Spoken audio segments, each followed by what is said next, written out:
qua rồi lát.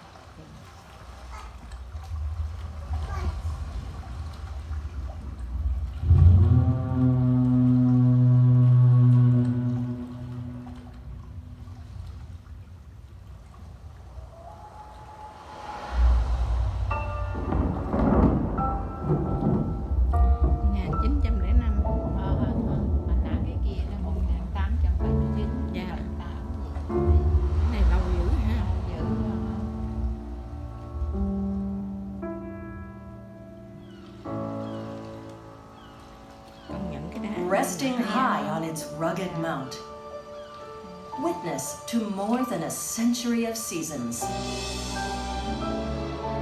Split Rock Lighthouse.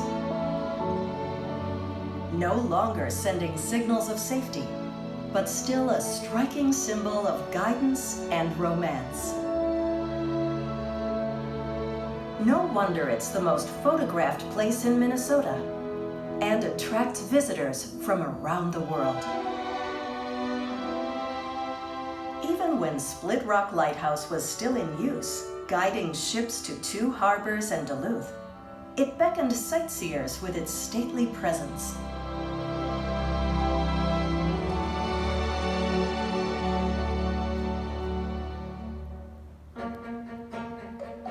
By day, the lighthouse keeper, his assistants, and their families kept up the buildings and grounds, and kept up with tourists. July 4th, 1936. Very busy day with the tourists. Approximately 2,000 visited the station. 740 registered. Took all 3 keepers to handle the crowd and protect the apparatus. Souvenir hunters. Split Rock stood in isolation for over a decade, only accessible by boat. In 1924, Scenic Highway 61 opened and brought sightseers and adventure seekers to gaze at the splendors of the North Shore. Cafes, resorts, and gift shops sprang up. By 1939, Split Rock was declared the most frequently visited lighthouse in the United States. But take away the tourists and the road. And what was this place like? To those familiar with Split Rock Lighthouse Station as it is today, accessible by a fine highway, it would be difficult to visualize the wilderness that encompassed the region in 1909. When Ralph Russell Tinkham designed the light station in 1908, he didn't care about scenic beauty or tourism. Tinkham was driven by the demands of industry. When it became generally known that iron ore in large quantities and of commercial value had been discovered, mining men, businessmen, and laboring men flocked into Old Massaga, all bent on finding iron ore. Or to supply the sprawling steel mills of industrial America. Minnesota ironed for a booming new empire of steel ships, railroads, automobiles, and skyscrapers. Once the Iron Range opened, eastbound shipments of ore rose at a spectacular rate, from 2,000 tons in 1892 to nearly 25 million tons by 1905. And Minnesota was perfectly positioned to send its ore to those steel mills across Lake Superior, the largest freshwater shipping lane in the world, or filled the holds of freighters docked at 2 harbors and Duluth. Ships got bigger and the cargo more profitable. Ships would even tow barges to double their loads and their profits. The industrialists had dollar signs in their eyes. But ship owners were cutting corners and pushing safety margins, and more ships were going down than ever. Shipping extended later and later into fall, a volatile season on the Great Lakes. Just as it was on November 28th, 1905. It had been a profitable year. Dozens of ships were making the season's last run. All that was needed was a strong finish in November. Kêu cậu ngồi đây On mà. November 27th, storm signals were hoisted. An enormous cold front was sweeping in from the Dakotas. Có sức chưa? That evening, snow began to fall. As the night wore on, winds grew stronger, reaching 70 miles per hour by the next morning. It blew that way for 12 hours, sealing the doom of the ships and barges hugging the jagged lakeshore. A shore now so dark, the ship's captains could no longer see it or escape it. Nobody realizes how a man feels when he is in a storm of that kind. 100 times while we struggled with the gearing, the hopelessness of the effort chilled my heart. It was like a man sentenced to be hanged and is simply waiting for the hour to come.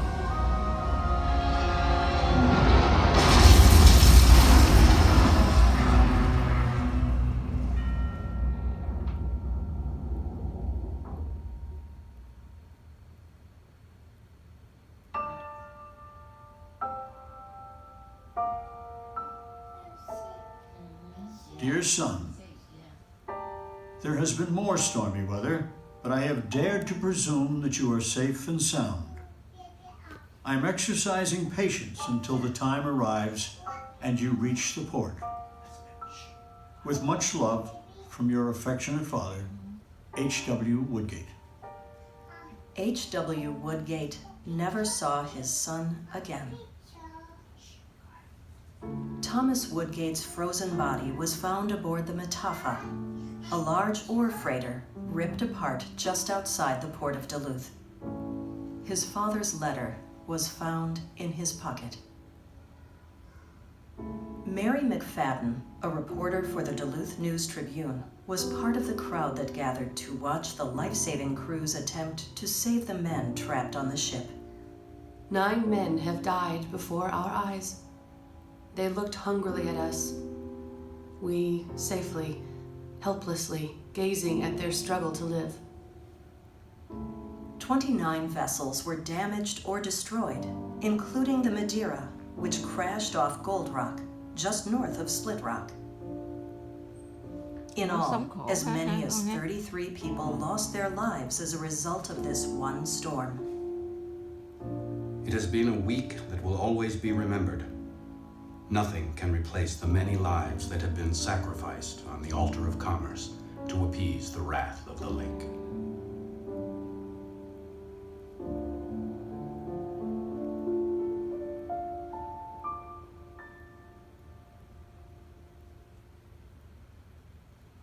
In January 1907, the owners of more than 500 bulk freighters met and proposed a light station at Split Rock. During the last 3 years, considerably over $1 million worth of vessels and cargoes have been wrecked in the vicinity of Split Rock Point. We believe that a lighthouse and fog whistle established near that point will do away with the serious danger to lives and property. Congress passed a bill and approved $75,000 for a lighthouse and fog signal. Workers cleared the area of trees and brush and drilled and blasted for building foundations. The initial undertaking was to land and install a powerful hoisting engine. The only access to Split Rock Point in 1909 was by boat. The first supplies had to be hoisted up the cliff. 6 years later, a tramway built on the steep hill made supplying the lighthouse easier. When the workers stopped for the winter in 1909, the tower's steel uprights were rooted in the rock outcropping. Work resumed the next spring, and soon the light station was complete. Towering over Lake Superior, ready to emanate its white beam at 10-second intervals to many a freshwater mariner.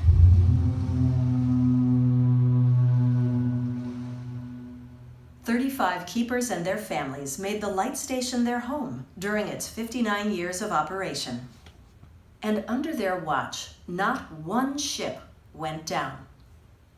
By the 1960s, radar and other modern navigational equipment rendered the light and foghorn obsolete. Split Rock Lighthouse closed in 1969. In 1971, it reopened to the public as part of a new state park and historic site. In 2010, Split Rock turned 100.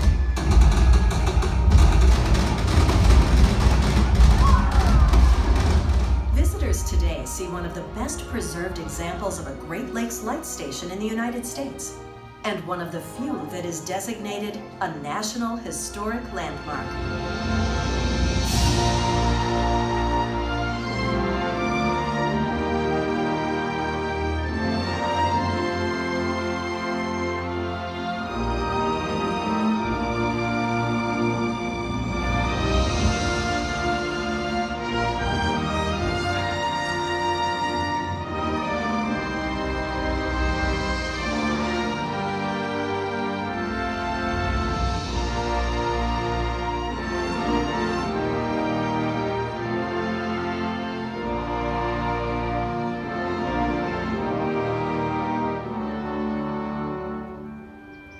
And that is the Split Rock we know today.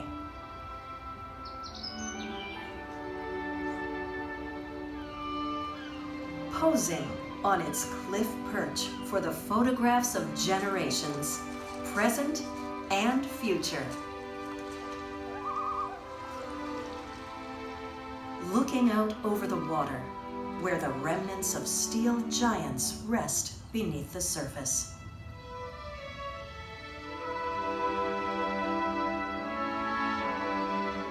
A monument to the ships and sailors, guided home by its light.